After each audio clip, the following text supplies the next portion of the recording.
ગાઢ સામ્રાજ્ય વિજ્ઞાન ભાગ 3 સ્વતંત્ર ભારત. સ્વતંત્ર ભારત વિશે આપણે ગઈ વખતે ચર્ચાઓ કરી. એમાં ગુજરાત રાજ્ય, મહારાષ્ટ્ર રાજ્ય અલગ પડ્યું. એમાં ગુજરાત રાજ્ય વિશે આપણે ચર્ચા કરી કે ગુજરાત રાજ્યની સ્થાપના 1 મે 1960 ના દિવસે કરવામાં આવી. તેનું ઉદ્ઘાટન કર્યું રવિશંકર મહારાજે સાબરમતી આશ્રમ અમદાવાદ ખાતે. આવી રીતે આપણા ગુજરાત રાજ્યની સ્થાપના થઈ. હવે આવી રીતે ગુજરાત રાજ્યની સ્થાપના થાય છે, મહારાષ્ટ્ર રાજ્યની સ્થાપના થાય, એવી રીતે આખા દેશમાં ભાષાવાર રાજ્યોની રચનાનો પ્રયોગ ચાલુ રહ્યો. પણ રહી વાત એક કે બીજા હજુ વિશ્વના અમુક એવા દેશો હતા, એટલે કે જેમ ભારત ઉપર શાસન હતું અંગ્રેજોનું, તો અંગ્રેજોએ ભારતને આઝાદી આપી 1947 માં 15મી ઓગસ્ટ 1947. આઝાદી આપી પછીના વર્ષોમાં આપણે આપણા દેશને એક કરવામાં સમય કાઢ્યો, અને હજુ પણ અમુક એવા પ્રદેશો હતા જે વિદેશી દેશો, યુરોપીય દેશોના હાથમાં હતા. તો એ બે દેશ હતા, ફ્રેન્ચ અને પોર્ટુગીઝ દેશ.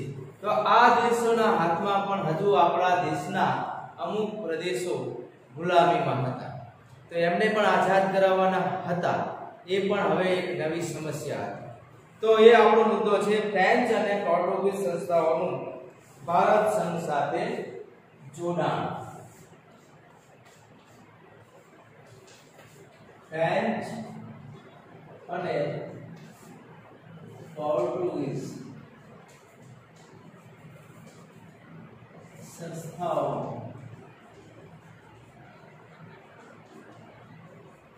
ભારત સંઘ સાથે જોડાણ.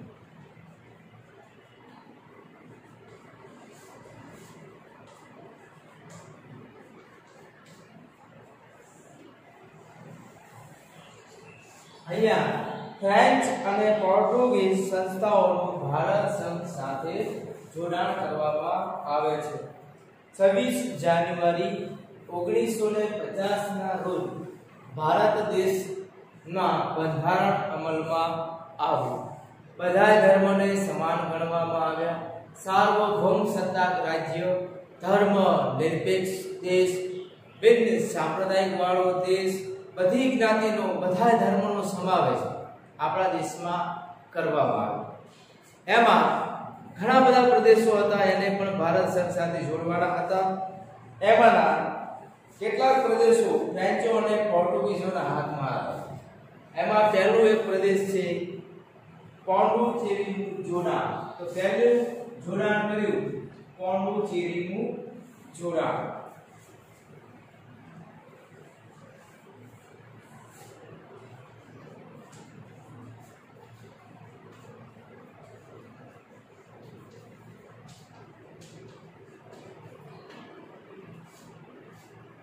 પોંડિચેરીનું જોડાણ ભારત સંઘ સાથે કરવામાં આવ્યું. હાલમાં એને પુડુચેરી પણ કહેવામાં આવે છે. તો પોંડિચેરી, કરાઈકલ, માહે, યનામ અને ચંદ્રનગર પર ફ્રેન્ચોનો અંકુશ હતો. તો અહીંયા કયા કયા વિસ્તારમાં ફ્રેન્ચોનો અંકુશ હતો? તો કે પોંડિચેરી,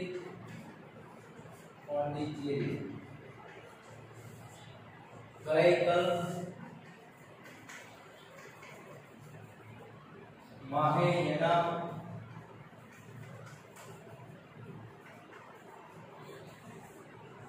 અને ચંદ્રનગર.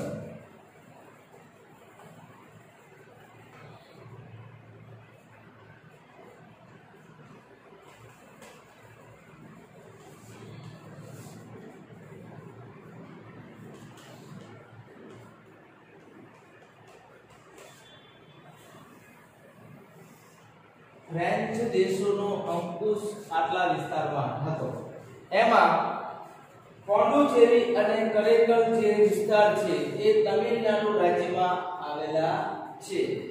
માહે જે વિસ્તાર છે કેરળ રાજ્યમાં આવેલો છે અને યનામ પ્રદેશ એ આંધ્ર પ્રદેશમાં આવેલો છે અને છેલ્લે ચંદ્રનગર જે પશ્ચિમ બંગાળમાં આવેલું છે. હાલના સમયની આ વાત છે. તો આ વિસ્તારના લોકોની ઈચ્છા ભારતીય સંઘમાં ભળવાની હતી. લોકમત અંદર જે આપણા ભારતીય નેતાઓ એ પ્રદેશમાં અંદર ઘૂસ્યા અને એમણે લોકોનો મત લીધો કે તમારે ભારત સંઘ સાથે જોડાવું છે. તો એ બધા લોકોની ઈચ્છા ભારત સંઘ સાથે જોડાવાની હતી અને ફ્રેન્ચ અને પોર્ટુગીઝ દેશો સાથે એમને વહીવટ રાખવો ન હતો, કારણ કે જોર જુલ્મી હતા, અત્યાચાર કરતા હતા. તો એ માટે તેમણે ઉગ્ર ચળવળો ચલાવી.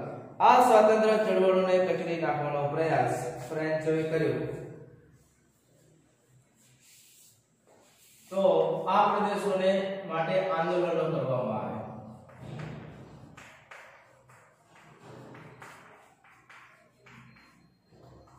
તેને કચડી નાખવા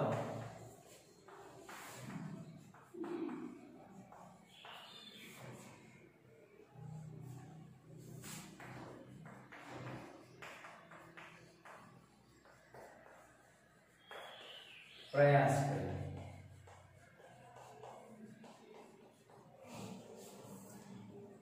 1948 માં પોંડિચેરીમાં એક વિરાટ સભામાં લોકોએ ફ્રેન્ચોને હિન્દ છોડોનું એલાન આપ્યું. જેવી રીતે અંગ્રેજોને ભારતમાંથી બહાર કાઢવા માટે હિન્દ છોડો આંદોલન થયું હતું, જેમાં અંગ્રેજોને હરાવવામાં ભારતના સત્યાગ્રહીઓને સફળતા મળી હતી. એવી રીતે ફ્રેન્ચ સરકારને પણ ભારત દેશમાંથી બહાર કાઢવા હિન્દ છોડો આંદોલન કરવામાં આવ્યું.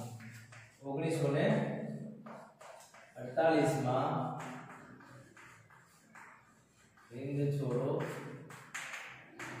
આંદોલન થયું.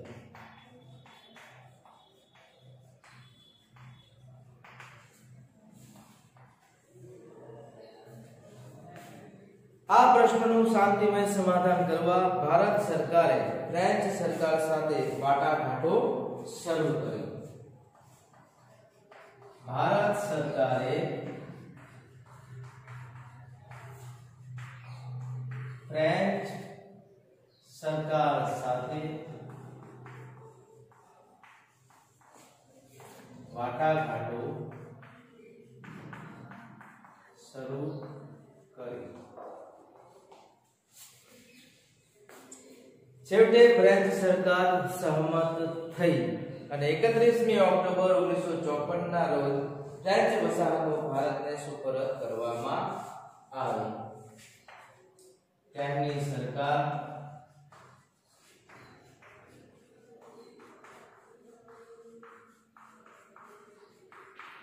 સહમત થઈ અને 31મી ઓક્ટોબર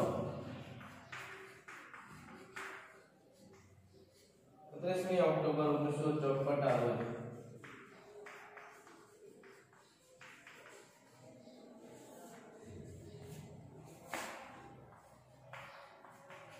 ફ્રેન્ચ વસાહતો ભારતને સોંપી. વર્ષો સુધી આ ફ્રેન્ચ સરકારનું શાસન હતું.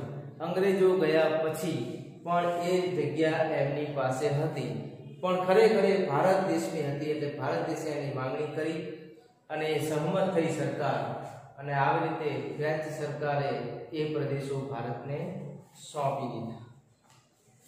હવે જે બીજા પ્રદેશો હતા, ગોવા, દીવ, દમણનું જોડાણ.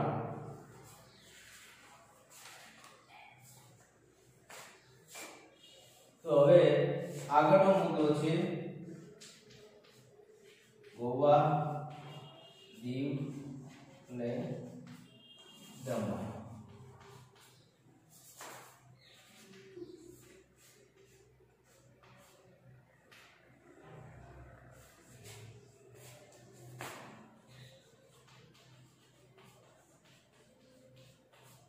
ગોવા, દીવ, દમણનું જોડાણ. જે ફ્રેન્ચ વસાહતો હતી બધી ભારત સરકારને મળી ગઈ. હવે પોર્ટુગલ દેશ પાસેથી એમને પોર્ટુગીઝોની જે સત્તા હતી જે વિસ્તારો ઉપર જેમ કે ગોવા, દીવ અને દમણ એના હાથ નીચે હતા એ પણ હવે ભારત સરકારે મેળવવાના હતા. ફ્રેન્ચો કરતા પોર્ટુગીઝો વધી ઝટકી નીકળ્યા. તેઓ ગોવાને પોર્ટુગીઝ સામ્રાજ્યની પ્રતિષ્ઠાના પ્રતીક રૂપે ગણતા હતા. ગોવાને પોર્ટુગીઝ સામ્રાજ્યની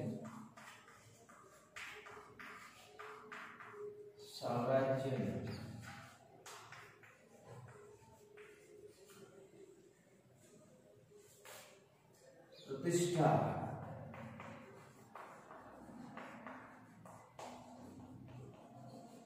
પ્રતીક તરીકે ગણતા હતા. પોતાની પ્રતિષ્ઠા અને એક પ્રતીક સમાન ગોવા છે એ ગોવા અમે છોડશું નહીં એવું પોર્ટુગીઝ દેશોએ કીધું.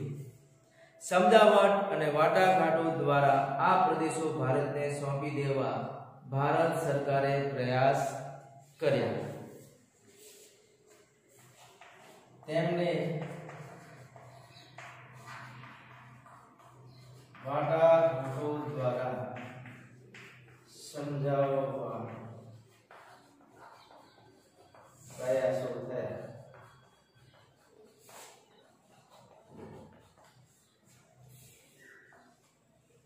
છતાં પણ એ સમજતા નથી અને આ બાજુ ગોવાને ભારતમાં ભેળવવા માટેનું લોક આંદોલનને જોડ પકડ્યું. 15 ઓગસ્ટ 1955 ના રોજ ગોવા મુક્તિ આંદોલન થયું.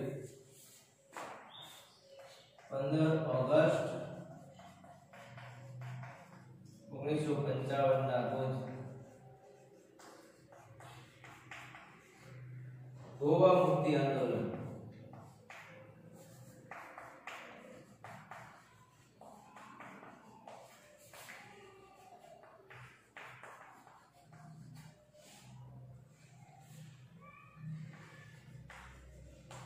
જેમાં હજારો લોકોએ એમાં પ્રવેશ કર્યો. જેમાં આ આક્રમણમાં 200 જેટલા સત્યાગ્રહીઓ શહીદ થયા. આ આક્રમણમાં 200 જેટલા સત્યાગ્રહીઓ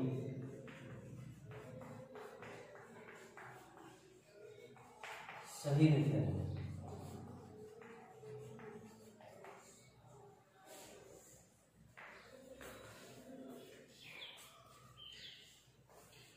બસો જેટલા આ આક્રમણમાં શહીદો થયા. કેવી રીતે કે આંદોલનમાં હજારો લોકોની સંખ્યામાં જોડાયા હતા. જેમાં પોર્ટુગીઝના સૈનિકો સાથે અથડામણમાં આવી 200 જેટલા ભારતીય સત્યાગ્રહીઓ શહીદ થયા હતા. સત્યાગ્રહ અને સમજાવટ જેવા ઉપાયો કારગત નહીં નીવડે એમ માનીને ભારત સરકારે ગોવાને મુક્ત કરવા ઓપરેશન વિજય શરૂ કર્યું. ગોવાને મુક્ત કરવા ઓપરેશન વિજય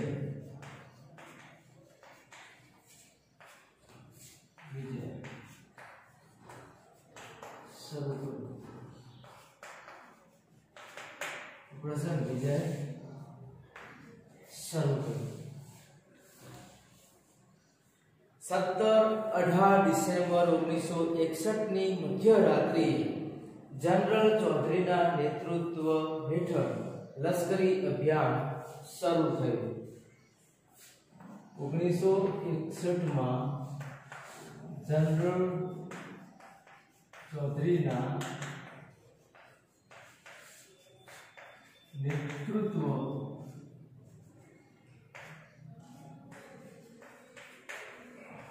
હેઠળ લશ્કરી અભિયાન શરૂ થયું.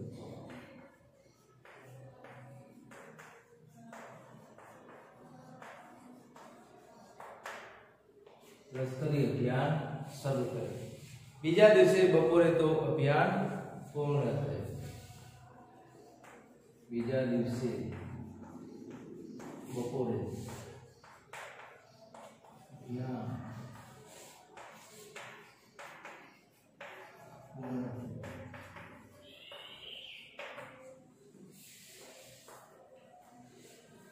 તો આવી રીતે ભારતીય દળોએ ગોવા, દીવ અને દમણ કબજે લઈને ભારતનો રાષ્ટ્રધ્વજ ફરકાવ્યો. ગોવા, દીવ, દમણમાં રાષ્ટ્રધ્વજ ફરકાવ્યો. આ રીતે રહ્યા સયા જે વિદેશી શાસકો હતા, જેનો કબજો ભારતના બધા પ્રદેશો ઉપર હતો, એ પણ ભારત દેશે યુદ્ધ કરીને એમની પાસેથી મેળવી લીધું. હવે જે ભારતના બે ભાગ જે પડ્યા છે, ભારત અને પાકિસ્તાન, તો એ બે દેશ વચ્ચેના સંબંધો કેવા હતા તે આગળનો આપણો મુદ્દો છે. કે ભારત પાકિસ્તાન વચ્ચેના સંબંધો.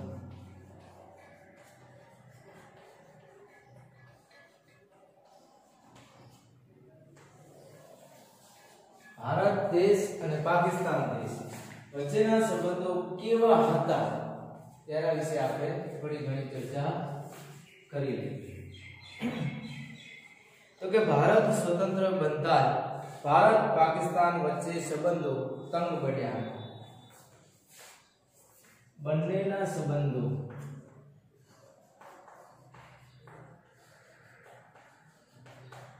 તંગ હતા.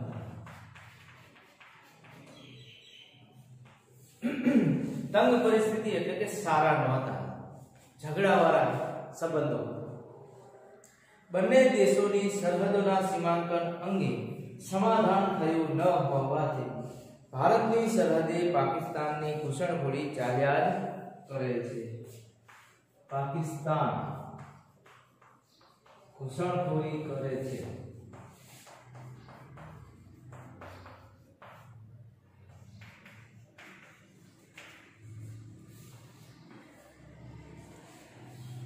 ઘૂસણખોરી એટલે કે છુપા વેશે ભારતની સરહદ ઉપરથી અંદર ભારતમાં દાખલ થઈ જાવ અને ભારતમાં કોઈ બોમ્બ વિસ્ફોટ કરવા કે વિવિધ પ્રકારની કોઈ ગેરવર્તણૂક કરવી, એવી રીતે એ ભારતને નષ્ટ કરવાના પ્રયત્નો કરે છે. ભારત અને પાકિસ્તાન વચ્ચે કાશ્મીરનો પ્રશ્ન ભારે તંગદિલી પ્રવર્તે છે. બંને વચ્ચે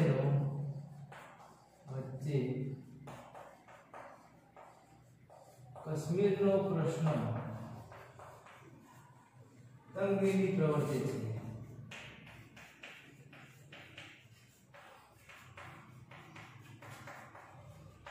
તંગદિલી પ્રવર્તે છે એટલે કે બંને વચ્ચે યુદ્ધનું કારણ છે. મોટા ભાગે કાશ્મીરના પ્રશ્ને બંને વચ્ચે યુદ્ધ થાય છે.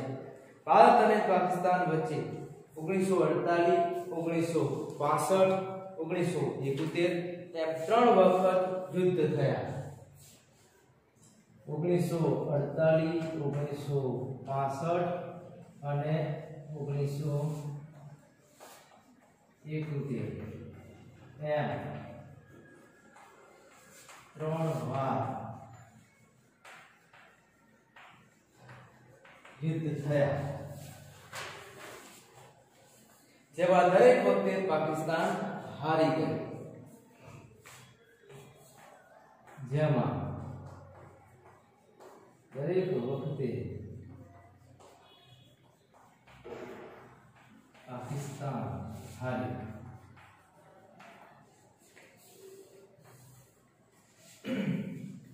બંને દેશો વચ્ચે તાશ્કંદ કરાર અને સિમલા કરાર થયા, છતાં પાકિસ્તાન એ કરારોનું પાલન કરતું નથી.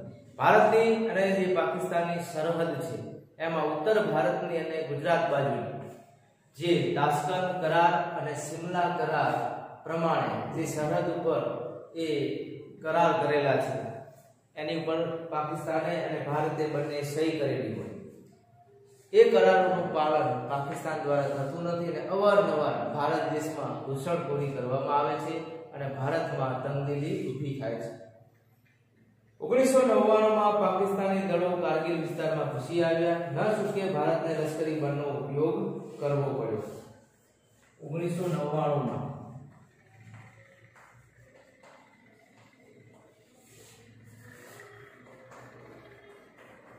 કારગિલ યુદ્ધ થયું.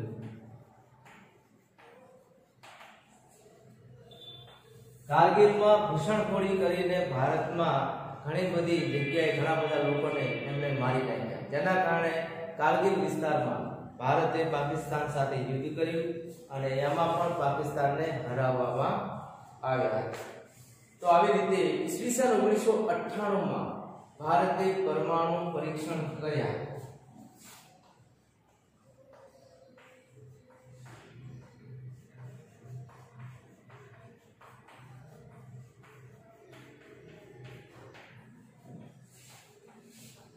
પરમાણુ પરીક્ષણ કર્યા. ત્યારબાદ પાકિસ્તાને પણ પરમાણુ પરીક્ષણો કર્યા.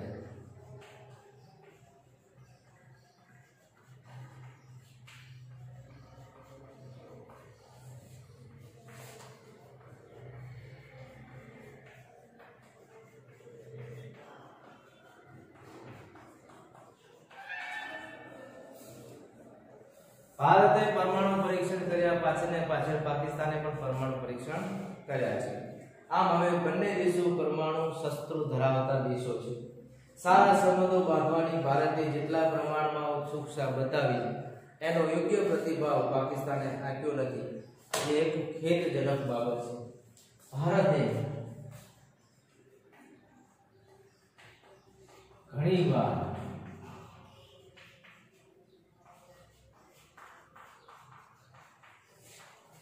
હાથ લંબાવ્યો છતાં પાકિસ્તાને મિત્રતા સ્વીકારી નથી. ઘણીવાર ભારત દેશ સાથે મિત્રતાના સંબંધો રાખવા માટે પાકિસ્તાન સાથે હાથ લંબાવવામાં આવે છે, કેમ કે બને એટલો ભારતમાંથી જ એનો જન્મ થયો છે. એટલે કે ભારત એવું વિચારે છે કે આપણો ભાઈ છે, એની સાથે આપણે મિત્રતા રાખવી જોઈએ. પણ પાકિસ્તાન એ બાબતનું અનુસરણ કરતું નથી અને અવારનવાર ભારત સાથે આવી રીતના કોઈને કોઈ કાવતરા ઘડીને, ઘૂસણખોરી કરીને, આતંકવાદ ફેલાવીને ભારત સાથે એ યુદ્ધ કરતા રહે છે. તો આ પ્રમાણે એની માહિતી હતી. હવે જે આપણે બોર્ડમાં જે વર્ક કર્યું છે એ વર્ક તમે નોટબુકમાં લખી શકો, અથવા હવે પછી જે આપણે અહીંયા જે મુદ્દા છે એનું વિગતવાર ફરીથી રિવિઝન કરવાનું છે. જે આપણે બોર્ડમાં લખતી વખતે જે કંઈ મુદ્દો છૂટી ગયો હોય, એટલે કે વ્યવસ્થિત સમજાઈ ન શક્યા હોય, તો એ મુદ્દો હવે અહીંયા ડિટેલમાં અને સારી રીતે ફરીથી સમજાય છે. એ ધ્યાનથી સાંભળો.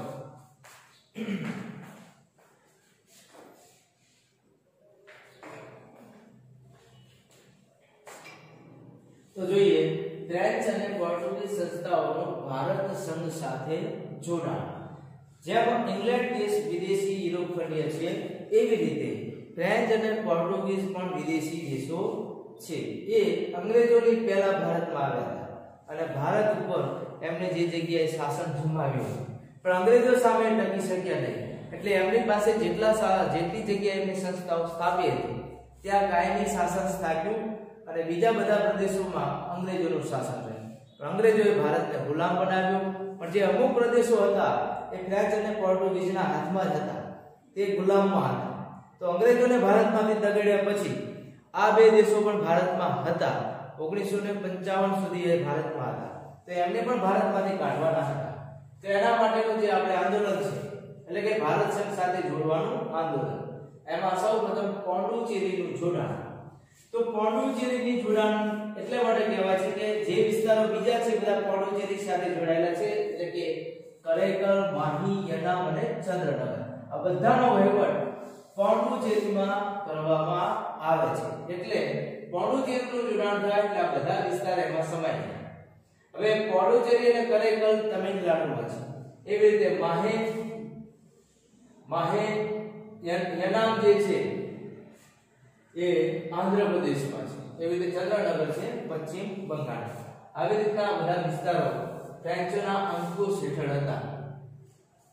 ફ્રેન્ચોના અંકુશ હેઠળ હતા.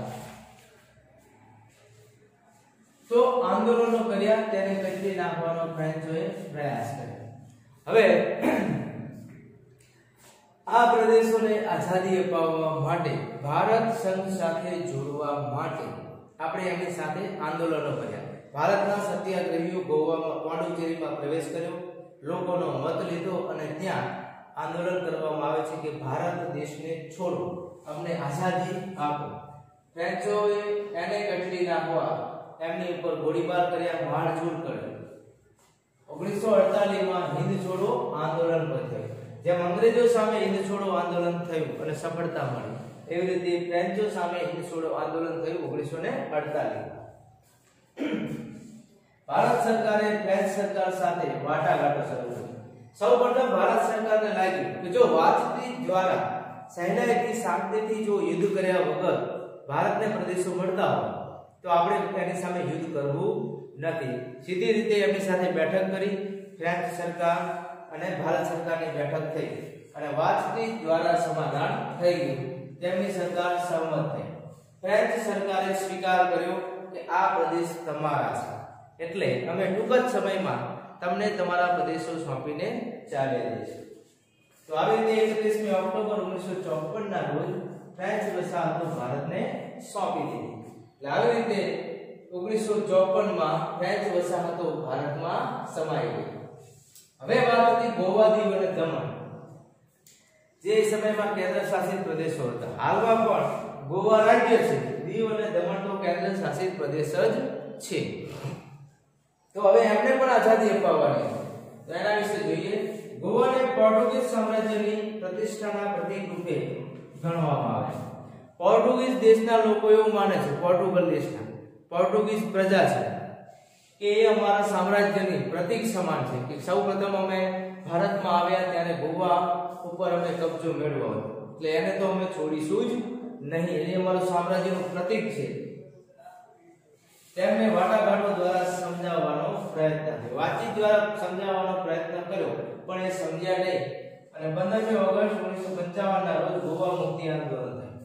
તો ગોવાને, દીવ દમણને આઝાદ કરાવવા ગોવા મુક્તિ આંદોલન કરવામાં આવે છે 1955. 15 ઓગસ્ટ 1955 ના રોજ આ અથડામણમાં 200 જેટલા સત્યાગ્રહીઓ શહીદ થયા. હવે આંદોલન કેવું હતું? સત્યાગ્રહીઓનું આંદોલન હતું, હિંસક આંદોલન હતું નહીં. આ આંદોલન ભારતમાં મોટાભાગના આંદોલન સત્યાગ્રહી હતા, ક્રાંતિકારી પ્રવૃત્તિ એમની રીતે જે કામ કરતા હતા. પણ અહીંયા જે સત્યાગ્રહીઓનું આંદોલન હતું એમાં પોર્ટુગીઝ દેશના લોકોએ, પોર્ટુગલના લોકોએ 200 જેટલા લોકોને ગોળીથી વીંધી નાખ્યા અથવા લાકડીથી માર્યા અને એમાં એમના મૃત્યુ થયા. તો 200 જેટલા લોકો સત્યાગ્રહી શહીદ થયા. તો ગોવાને મુક્ત કરવા ઓપરેશન વિજય શરૂ કર્યું અને આ સમયે ભારત આઝાદ હતું. ભારત પાસે સૈનિક બળ પણ હતું, સૈન્ય બળ પણ ઘણું હતું. એટલે ભારતે વિચાર કર્યો કે હવે એક જ ઉપાય છે, યુદ્ધ એ જ ઉપાય છે. તો આટલા બધા લોકોના મૃત્યુ થયા પછી, શહીદ થયા, જેને સરકારે ગંભીરતાથી લીધી અને ગોવા અને દીવ દમણને છોડાવવા માટે એમણે યુદ્ધ કરવાનું વિચાર્યું, જેને નામ આપ્યું ઓપરેશન વિજય. 1961 માં જનરલ ચૌધરીના નેતૃત્વ હેઠળ લશ્કરી અભિયાન શરૂ કર્યું. લશ્કરની સેના મોકલવામાં આવી ગોવામાં. 1961 માં તેના જનરલ હતા જનરલ ચૌધરી, તેના નેતૃત્વ હેઠળ લશ્કરી અભિયાન થયું અને બીજા જ દિવસે બપોરે આ અભિયાન પૂર્ણ થઈ ગયું, એટલે આઝાદી મળી ગઈ. ગોવા, દીવ દમણને પોર્ટુગીઝોને યુદ્ધમાં હાર આપી અને આસાનીથી ગોવા, દીવ દમણ બીજા જ દિવસે આપણને ત્યાં સફળતા મળી. તો ગોવા, દીવ દમણમાં રાષ્ટ્રધ્વજ ફરકાયો. આવી રીતે આઝાદી મળતા પોર્ટુગીઝનો ધ્વજ ઉતાર્યો અને ભારતનો રાષ્ટ્રધ્વજ ફરકાવીને ઓપરેશન વિજય સફળ થયું. આવી રીતે પોંડિચેરી, કરાઈકલ, યમન, ચંદ્રનગર, માહે, ગોવા, દીવ દમણ આ બધા પ્રદેશો જે વિદેશી વસાહતોના હેઠ નીચે હતા, હાથ નીચે, એમણે આપણે યુદ્ધ કરીને સરળતાથી પાછા મેળવી લીધા. ભારત અને પાકિસ્તાન વચ્ચેના સંબંધો. જ્યારે આપણને આઝાદી મળી ત્યારે બે દેશ બન્યા, ભારત અને પાકિસ્તાન, બે ભાગલા પડ્યા. તો બંને વચ્ચેના સંબંધો કેવા હતા? બંનેના સંબંધો તંગ હતા, એટલે કે યુદ્ધકીય પરિસ્થિતિ વાળા. અવારનવાર બંને દેશો વચ્ચે યુદ્ધ થતું હતું. પાકિસ્તાન ઘૂસણખોરી કરે છે. એમાં જે અમુક કરારો કરેલા છે, તાશ્કંદ કરાર, સિમલા કરાર, છતાં પણ કરારનો કોઈ પણ જાતનું પાલન કર્યા વગર પાકિસ્તાન ભારતને નુકસાન કરવા અવારનવાર ભારતમાં ઘૂસણખોરી કરે છે. બંને વચ્ચે કાશ્મીરનો પ્રશ્ન તંગદિલી પ્રવર્તે છે કે એ સમયમાં જે કાશ્મીર, જમ્મુ કાશ્મીર હતું એને ભારત સંઘ સાથે જોડાણ કર્યું હતું. જે 1948માં પાકિસ્તાને એની પર યુદ્ધ કર્યું, ત્યારથી માંડીને કાશ્મીરના મુદ્દે અવારનવાર ભારત સંઘ સાથે પાકિસ્તાનનું યુદ્ધ થાય છે. જેમાં 1948, 65 અને 71માં ત્રણ વાર યુદ્ધ થયા હતા. પાકિસ્તાન સાથે ભૂતકાળમાં ત્રણ વાર ઉપરાઉપરી યુદ્ધ થયા, 48, 65 અને 71માં. એમાં ત્રણેય વાર દરેક વખતે પાકિસ્તાન હારી ગયું છે, છતાં પણ પોતે નીચું નમતું નથી અને અવારનવાર ભારત સાથે યુદ્ધ કરવાના પ્રયત્નો કરે છે. અને 1999માં ફરીવાર કારગિલમાં ઘૂસણખોરી કરીને ઘણા લોકોને મારી નાખ્યા અને ફરીવાર 1999માં કારગિલમાં યુદ્ધ થાય છે અને ત્યાં પણ પાકિસ્તાનને પછડાટ મળે છે.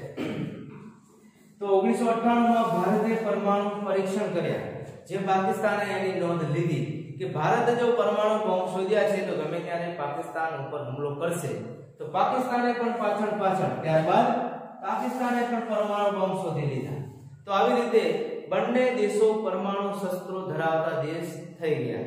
એટલે બંને દેશને એકબીજા દેશ ઉપર પરમાણુ બોમ્બનો કોઈ ઉપયોગ કરશે નહીં, એ સામાન્ય વાત છે.